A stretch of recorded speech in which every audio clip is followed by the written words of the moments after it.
আজকে ছিল আমাদের পাশের বাড়ি কালী পুজো, তাই বাড়ির সবাই মিলে চলে গিয়েছিলাম প্রসাদ খেতে।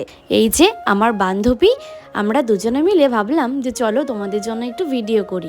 আর যেহেতু পুজোর বাড়িটা খুব সুন্দরভাবে সাজানো হয়েছিল এবং লাইটিংও করা হয়েছিল, তাই ভাবলাম তোমাদের জন্য একটু ছোট্ট করে ভিডিও করে নিই।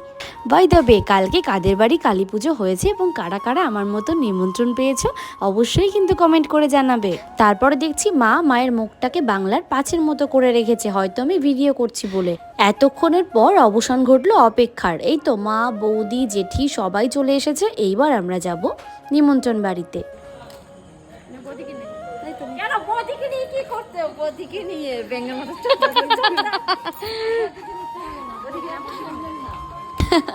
এখানে আবার বৌদি আর মাকে ভিডিওতে নিচ্ছি বলে ওরা তো খুব রাগারাগি করছিল। যাই হোক, তখন বাজছিল মোটামুটি 10টা মতো। আমার তো প্রচন্ড খিদে পেয়ে গেছিল, স্পেশালি প্রসাদের খিদে, কারণ প্রসাদের প্রতি বরাবরই আমার লোভটা একটু বেশি।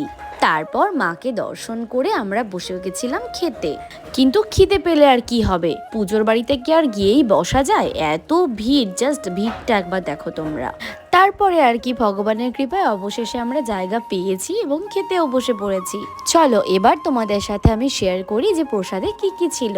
ফার্স্টেই ছিল ফ্রাইড রাইস, তার সাথে চানা মশলা, যেটা আমি খুব আনন্দ করে খেয়েছি। তারপরে ছিল এখানে খিচুড়ি, 5 তরকারি, আলুর দম, সব কিছুই ছিল। আলুর দমটা আমি নিইনি। তারপরে ছিল আমার ফেভারিট চাটনি আর পাঁপড় ভাজা। আচ্ছা, এভাবে পাঁপড় দিয়ে চাটনি দিয়ে কার কার মিশিয়ে খেতে ভালো লাগে অবশ্যই কমেন্ট করে জানাবে। তারপরে শেষ পাতে ছিল পায়েস আর মিষ্টি। তো খেতে না খেতেই কিন্তু অলরেডি দেখতেই পাচ্ছ পেছনে সব সিট ধরে বসে আছে। এতটা ভিড়, ঠিক মতো তো খেতেও পারছিলাম না। আর এই ভাইটাকে নিচ্ছিলাম বলে ও আর বুঝতে পেরে সরে গেল ক্যামেরা থেকে। তো যাই হোক, খাওয়া দাওয়া শেষে চলে গেলাম বাড়ি। জানিও আমার ছোট্ট একটা মিনি ব্লগ তোমাদের কাছে কেমন লাগলো। টাটা, আবার দেখা হবে অন্য কোনো ভিডিওতে।